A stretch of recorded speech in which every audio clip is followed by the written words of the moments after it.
Hi, hello, welcome back, welcome back. If you haven't found yourself an author tip today, my name is Ella, and this is my channel where I talk about writing, laugh a lot, and edit badly. So, basically, I tried to film a video 2 days, and it'd be a video that'd be a long-term thing. It'd be released in, like, mid to late November, so it'd take me, like, that long to film and edit, but it just didn't work out, so I was like, okay, what video could I film? Because, I was supposed to have 3 October-related videos, or spooky, which I still plan to, but I think I'll have to push my NaNoWriMo video to the first week of November, and I'm super excited for that one. So basically, I came up with the idea, and I was like, what horror-related stuff do I like? And then I looked at my bookshelf, and I saw books like They All Fall Down by Roxanne St. Clair, and I was like, this book sucked. Why is that? It's because all YA horror / thriller / mystery books were set up to fail. Yes, you heard me right, and in this video essay, I will be touching on 3 points, which is, I don't really know how to put them, so I'm calling them censorship, restrictions, and just the creative reach of the YA genre. The fact that it is labeled as YA. So, this video will be very short because my phone is like half dead and I'm not emotionally stable enough to film another 20-minute video. So I figured that I'd do a really quick book haul because I went to the bookstore the other day and I splurged and I let myself buy 3 books. So first, I have The Lady's Guide to Petticoats and Piracy. So I read The Gentleman's Guide to Vice and Virtue earlier in the year. July, maybe? And I really liked it. I gave it a 4 or 5 stars on Goodreads. And so I've been wanting to read the sequel because I love Felicity so much in the first book, and I was super excited when I heard that she had her own book, because apparently I didn't know. So, about that, it's basically about Felicity. She wants to be a doctor, but, she's a girl, and this is in, like, the 18th century. So, I'm pretty sure this woman is willing to pay Felicity's way as long as she's allowed to travel with her. It's like a feminist friendship, and look how pretty they look together. My god, I love it so much. And then next I have Aristotle and Dante Discover the Secrets of the Universe. This book is so shiny. And the cover of this book is so grainy. The cover of Aristotle and Dante is so shiny and smooth, and I just love running my hand around it. Basically, I heard so many good things about this book. So many people have it on their favorite YA books of all time. And I've been wanting to read it for a while. The cover is so pretty. And so I was like, you know what? I'm gonna buy it and I'm gonna read it. I don't even really know what it's about. I know it's about these 2 boys, Ari and Dante, who meet, and I think they fall in love or something. Or, yeah, I don't know.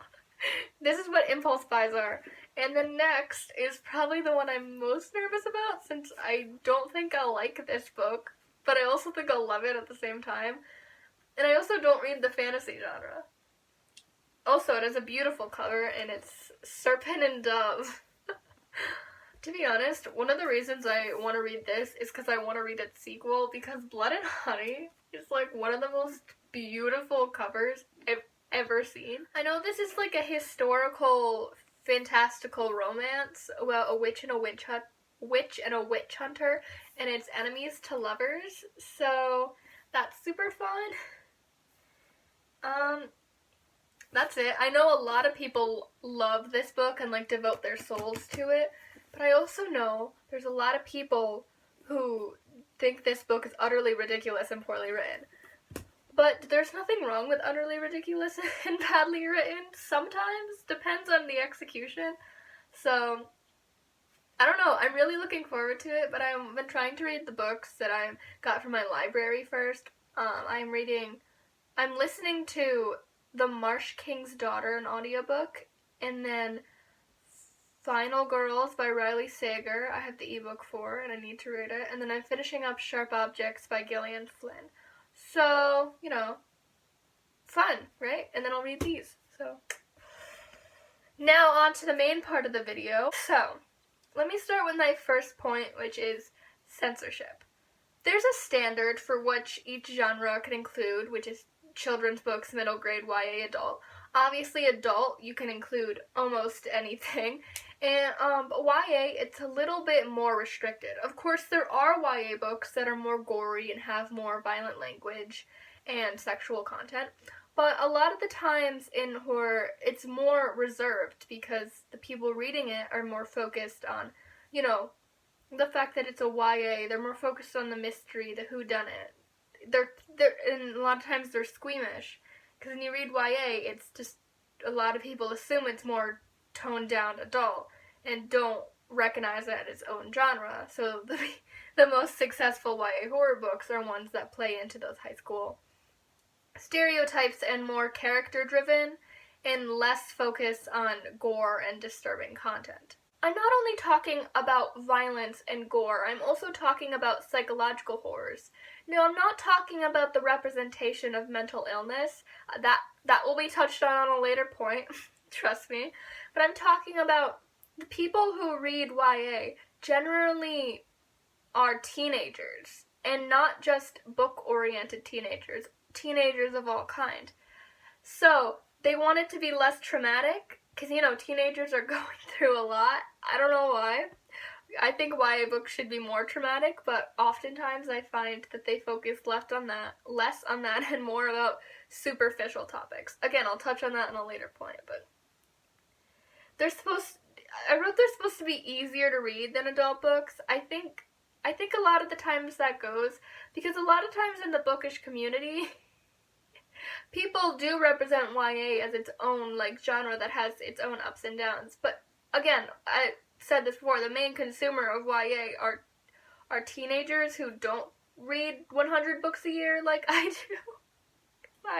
Because I have too much time on my hand. I basically don't think any of that made sense, but to recap, I'm just saying that YA books are usually more censored when it comes to violence and gore and psychological traumas compared to adult horror mystery thrillers. Okay, my first point's done, and this video was about 40 minutes, so that's a really good sign. The next point that I'm going to examine is restrictions on the YA genre. Which restrictions and censorship may sound like the same thing, and they the words can mean similar things, but when I'm saying restrictions, I'm talking more about on the characters in the plot. So, in context. Basically, teenagers can do less things than adults. You know, like driving and going places whenever they want. You know, kids have schedules and jobs and sports. So it's difficult for them to do all of that while, you know, being murdered. Which I think is why some of these next tropes come in, like at a camp, because you really have nothing to do but, you know, be a camp counselor. Or like at a high school, at a party in the woods. Because they're all things that don't have teenagers having obligations, but of course you turn those genres into a cliche then, because, you know, there's only so many things teenagers can do. Also, I think this also goes into the fact that when, especially in like the mystery, when the teenagers are solving a crime, I never really got that. I once read this book where there was two teenagers who found a clue under the bed of their murdered roommate that the police did a full investigation in and didn't find, and this piece of evidence was sticking out of the corner of their mattress. I find it a little difficult to believe that the police couldn't find it, but two 16-year-olds could. Usually it leads to superficial plots or reliance on these cliche tropes, or extreme suspensions of disbelief, as I just said with the example about the finding the evidence under the bed. So that's just something to think about. I know that I personally also wouldn't want to solve a crime. I don't know where all these teenagers get their motivation because they all have poor represented mental health, so, you know. My character would just be like, I I kind of want to watch Netflix instead, but like, go ahead, hunt a killer, have half of the people in your party die, but you won't because you are a final girl and you are not like other girls. While me, I'm exactly like other girls, so I would just apparently succumb because that's what my kind of character would do. No, because because I had like a miniature goth phase. Miniature, it lasted like 3 years. Goth emo phase. And that's what everyone at my school knows me for now. So I'd be like the witchy one, and they'd be like, oh, she's so creepy, and I'd be like, the devil's gonna get you, and then the devil's gonna get you, and they're gonna be like, you are a demon, and I'm gonna be like, nope, I just saw it coming, and you didn't. Next I have what I think is a very valid point that is, I think, the main downfall. The other two, I think you can create a good book that isn't censored. It can still be horrific. It can still be scary if it doesn't have extreme levels of blood or violence. And even the restrictions, sometimes the cliche plots can be fun, or sometimes there are ways that can make the teenagers in their circumstances feel like there's ways to incorporate that into the plot. So I feel like those two are merely more minimal than the one I'm about to say. I am very, what's the word, incoherent right now, so I apologize if none of this makes sense. Also, before I want to say this, I want to say that some of the YA thrillers that I've read have been really good YA books. They just haven't been very good thrillers. And this is where something I'm just going to call the YA genre. Basically, YA focuses on coming of age stories, mostly, about teenagers usually going through something, discovering something about themselves, I find is the most common YA. It's literally the whole YA genre. Which, I mean, all books are just characters going through something, but YA focuses more on coming of age and learning something new about yourself in the world. And I feel like that doesn't mix with horror. I feel like the YA genre and horror doesn't mix. The YA genre and horror, I don't think is meant to mix. I have yet... Okay, wait. I have never given a YA horror/thriller above 3 stars on Goodreads. I'm just gonna say that. I'm trying to put away to put my last point, because I do have a point with it. Usually in the YA genre, it focuses on shallow high school drama to kind of engulf the reader and make them relate more. As I said earlier, the YA genre is primarily read by teenagers. And that, you know, they're going through something, they have toxic friends, or they're finding a love interest. Oh, yes, the classic horror love interest. I love reading two characters who fall in love while being chased by Jason Voorhees, you know? I mean, that's a movie, that's Friday the 13th, but, like, you know, there's no, like, you know what I meant. Okay, we're talking about books here. I thought you knew that. We were on AuthorTube. I literally have a stack of books here. Oh, they're heavy. I'm gonna give an example, because my points are being coherent enough. One of Us is Lying, a very popular YA mystery thriller thing. Bronwyn and Nate have this romance that I hated. It was my least favorite part of the book, and it took up at least half of the book. But I didn't really care, because I didn't really care about it. I just cared about who did it. And this is another example where, you know, the kids had to be the one to figure it out, not the police. Actually, it was this one...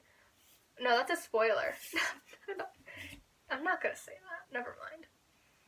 But I feel like the romance really took away from what I was doing in the book. Like, I went to the book because I wanted a good mystery. I wanted to know who killed Simon, which is the character who gets murdered in this book. But I came with a takeaway of getting this shallow romance that I didn't care about because I didn't go for a romance. But, you know, all YA books have to include a romance. You know, that's essential. Next is, I mean, it still follows under the YA genre, and more specifically what I was going with the love interest. earlier I said I was going to focus on the representation of mental health in the YA horror thriller mystery. And this is what I'm going to do now. That was a very formal introduction for me to just say that. It gives an unrealistic and I'd say dangerous portrayal of mental illness, specifically when there's a villain that is a teenager or an adult, and they have a very serious mental illness such as psychosis or schizophrenia, and they kind of paint a picture that all people with mental illnesses are deranged killers, which is not true. I've read many books. The most recently I've read is I Know You Remember, and the main... Nope, I was just about to spoil it.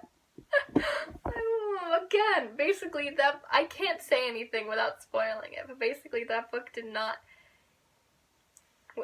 It did no justice.